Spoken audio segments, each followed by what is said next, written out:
Well, first, before I start, I would just like to thank Art and Laurent and Leo, and especially since I have no bias towards Jennifer, like she goes first, because she did actually all the work. But anyway, so thank you guys for really nice work for this Congress. So I will not be too long. I guess you guys have no trains or anything to fit? No. So I have conflicts of interest, that's it. So I'm back to this brain picture again, and I think that when we talk about the future, I'm talking probably mostly about the EDI future or whatever, neural control future.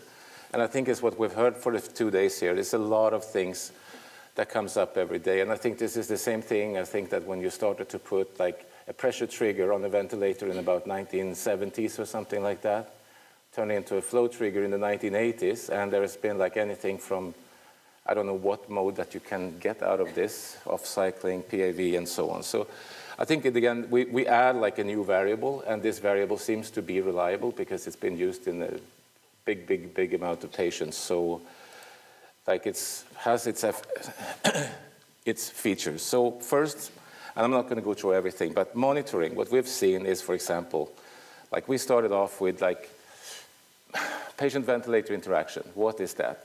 Well, to me, patient-ventilator interaction is really only the delay or the too early triggering of a breath or the delayed cycling or triggering of a breath if that's your intention.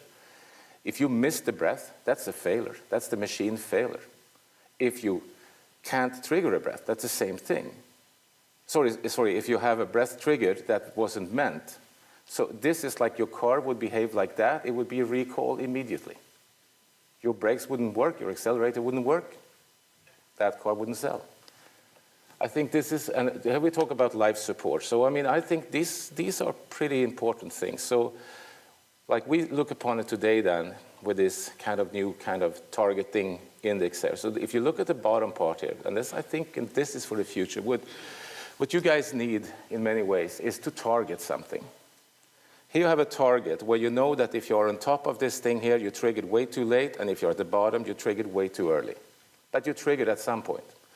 And if you are like on the left side, you cycled off way too early, and if you cycled off too late, it's on the right side. But you should be in the middle. And I think that's the kind of things that clinically is useful. Now, if you go up on these pie diagrams up here, they show like how many % of the breaths that were wasted. Well, I mean, that I would blame on the manufacturer, not on the patient. So I think here, like when we work with these things, we have to decide upon, if we want to synchronize a patient, we should really talk about synchrony or dyssynchrony. Like asynchrony, I think, is really out of fashion. I mean, that shouldn't happen. So I think that is like, we can come in future with new graphics. I think we have to learn a lot of these guys who are doing computer games and whatever. It's quite funny, but I think it's also quite useful sometimes. And the thing with manuals, why do we have manuals? I mean, Apple don't use manuals. Nobody uses manuals. It's like, why should you sit and read a book when you have a computer in front of you? So I think, again, that's like something of the future. So new technology, new algorithms, and we've seen here like EIT, we've seen ultrasound. Can you put that on a ventilator? Can you combine that with neural signal and flow and pressure? I mean, there's a lot to think about in the future and how to present it on the screen.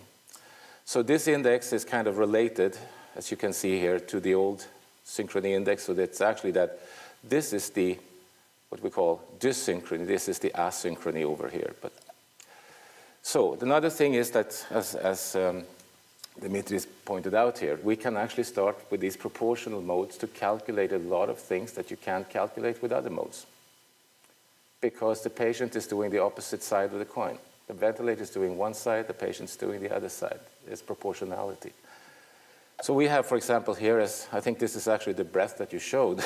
It's like this is an index we have. So simply what we look upon is two breaths that have the same diaphragm activity or similar. So if you have two breaths in a row or close to each other, you have the same respiratory system compliance, same resistance.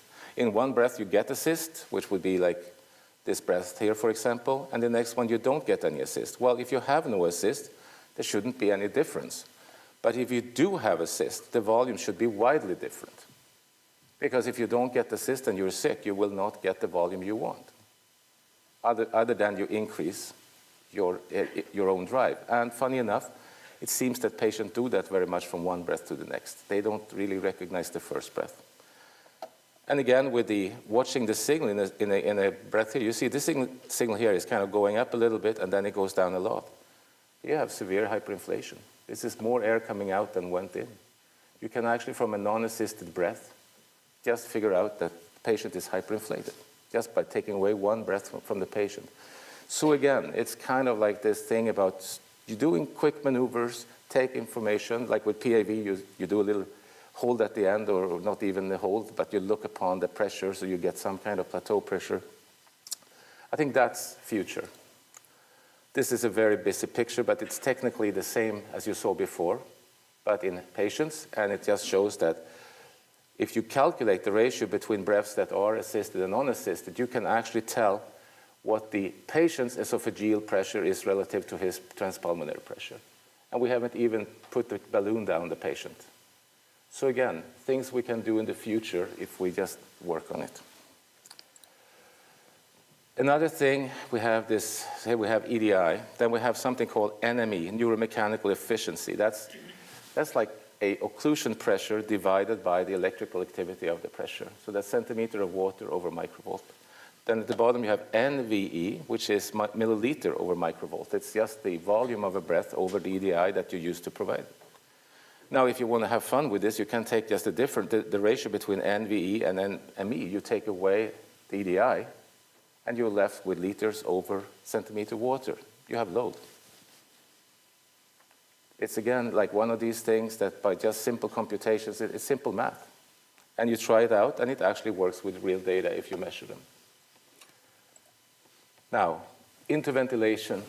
So this is like, where can we go today, like with ventilation? Pumping air has been done for a long time. To show that you survive more or less, I think it's a very, very difficult issue, but can we make it better? Can we make it more efficient? Can we make it perhaps more self or independent? And to show first is what we are today working on is actually what we first published. In the first Nature Medicine paper we had NAVA published, we actually published something called continuous NAVA, which I presented mostly yesterday, so I'm not going to repeat it a lot, but it technically means that the assist doesn't stop because you are reducing your respiratory drive. It continues throughout the expiration. This could be like help you to keep your peak level up, so to prevent the recruitment of the thing. It can slow down the expiratory flow.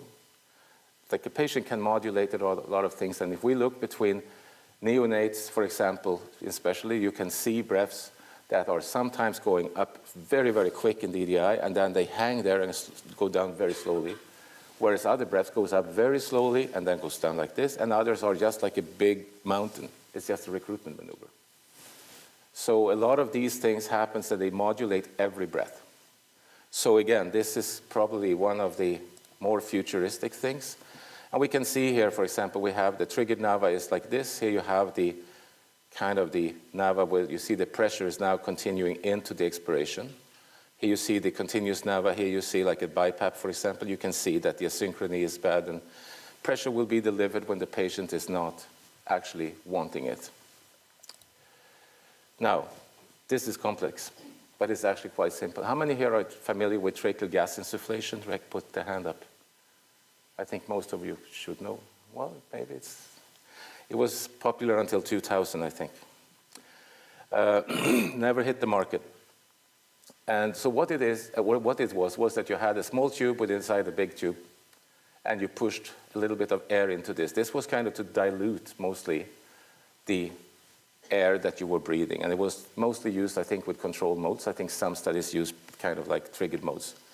So what we have here is the diaphragm activity. So we know when you guys are breathing in, we know every time that the diaphragm is starting to contract, that now it will be a start of a flow. So if we deliver this flow with fresh air down at the carina, we take away more than half the distance to the alveoli, and we deliver fresh air at this point. We can regulate the pressure on the expiratory side because that side is still open, so we generate the pressure at the carina, but the pressure regulation is on the exhalation side. When you start to breathe out, we take away this flow. There's no risk of dynamic hyperinflation because there is no flow going in. You just let the air go out, and we can still regulate the pressure throughout the exhalation. Now it's the patient's recoil that is just generating the flow and pressure for us. Or we generate the pressure with the resistor, the valve, and the patient's flow is what we work with. So this is an interesting mode, and I'm not going to stay long with it, but simply what it means, if you look at the flow curve up here, this is regular NAVA. You have an inspiration, you have an expiration. You see it go here. This is true flow. You never go to expiration.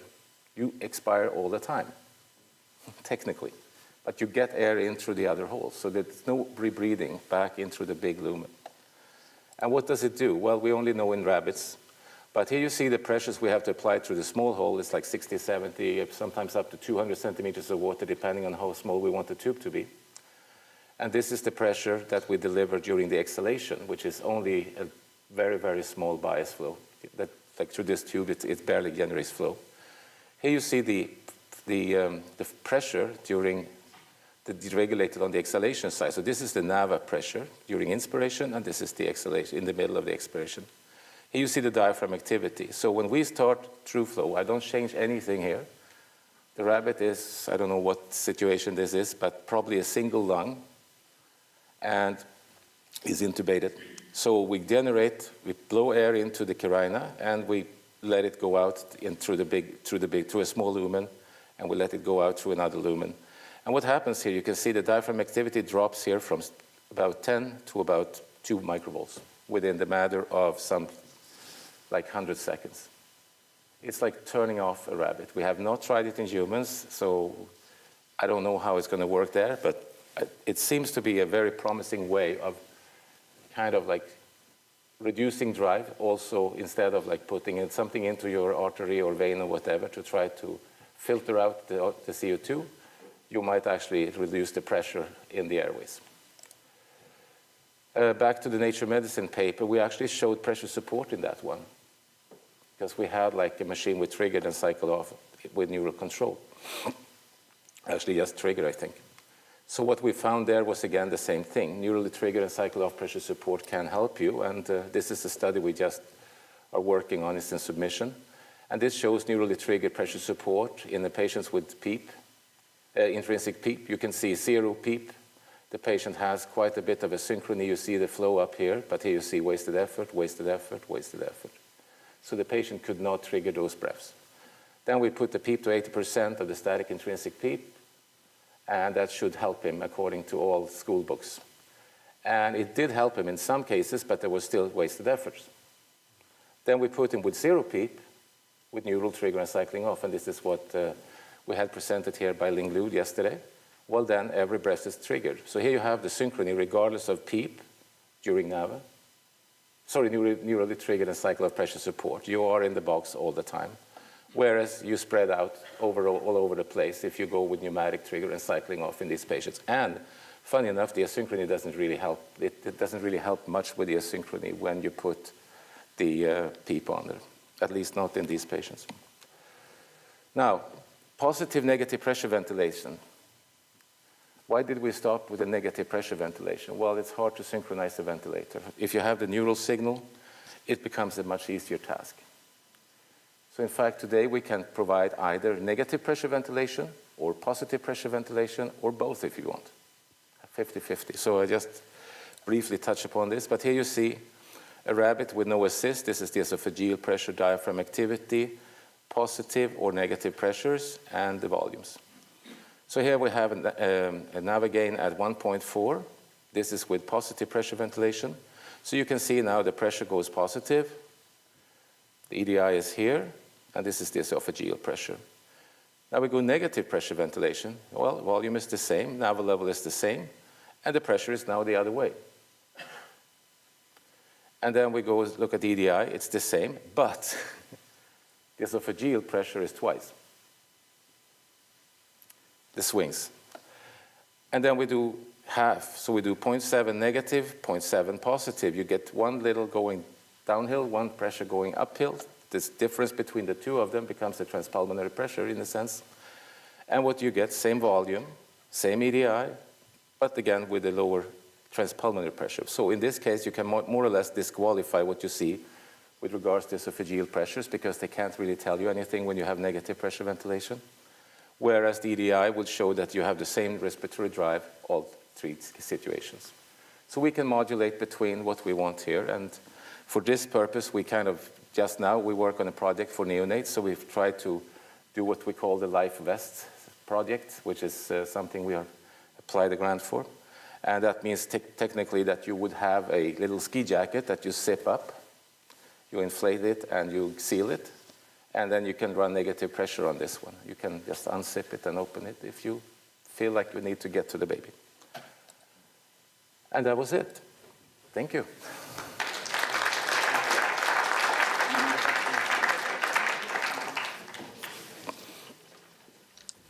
Thank you, Christophe, for this nice and short presentation. Comments, questions? Are you too tired? I think people are tired. I just want to make sure that I understood well about negative pressure ventilation. So you are proposing to do both, positive and negative pressure ventilation? In fact, we're not proposing anything, but I would say that you would have probably, if you have to go high pressures, you cannot go only negative because you might have problems with the upper airways. But we don't know that because nobody has yet done negative pressure ventilation synchronized, because you have dilator muscles, which you should know about, in the upper airways. And I think that they might actually prevent the collapse. So we are going like, first like go live try. This was in rats, I showed you here. But we will go in rabbits and we will apply like really high negative pressures to see if we can, like by a scope, watch the upper airways and see what they do. We really have to get a measurement from the upper airways so that we can see if they collapse. But I think this is one way to go for maybe babies and so on. I don't think for adults maybe that it's feasible, but who knows? I don't know. But I think there's a lot of opportunities that you can do, and I think it really is that the difference is the signal we get. We have a new signal to play with. It's all there is. It's like EIT. It's like, what's it called? The ultrasound. I like that a lot. It's like if you can make like really small, nice little measuring things that actually are accurate. But as I'm saying, with the EDI, it took me 30 years, so with good help. So I'm saying it's not coming easy when you start to do these things.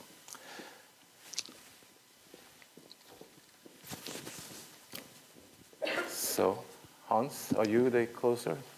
Oh, there's a question. Sorry. Yeah. Christer, thanks. It was brilliant, as usual, and refreshing, so very, very good for thinking. Not good for a second. And I like your idea of having negative and positive for non-invasive ventilation, for instance, because we even with NAVA, and we still struggle with the mask, with positive pressure. Yep. So reducing the positive pressure as much as possible with having negative pressure in addition to the chest, even if it's not perfect, that could be great. Could be maybe if we could avoid to do CO2 removal invasively in this patient by using that. So, I think your point is very good there, actually. I forgot to mention that because it's so obvious to us, because we are home blind. We never have a problem with leaks. I didn't even mention this here. It's like we are totally leak independent. The only problem with leaks we would have is that we couldn't deliver the pressure. But to measure the synchrony, it's not an issue. Yeah. Christer, Sure. Sorry. Oh, many questions. Oops. You say that in the beginning you started with continuous NAVA, and now we end up with only inspiratory NAVA. Where did expiratory NAVA get lost? Something called it wasn't it's technical issues. It's because you have two valves that you operate, you have to reset them at some point. There is a glitch somewhere of 10, 20, 30 milliseconds that used to be on older ventilators. Newer ones can control it, so today I think it's totally operational. It can be happening. It's just a matter of the more you ask for it, the sooner you get it, maybe. I don't know. It's like, we do it because we haven't done the triggered NAVA for anything more than control purposes for the last 10 years. Like we do only continuous NAVA today in all lab setups we do, because we find the whole issue with synchrony has only to do with the trigger. If you have no trigger, you have no asynchrony. It's just like if the ventilator becomes an extra diaphragm, which it really is. I mean, it just works together with the diaphragm. If they work in tandem, I mean, you just tell how strong do I want my patient to become. That's all there is. So, thank you. Did you have a question there?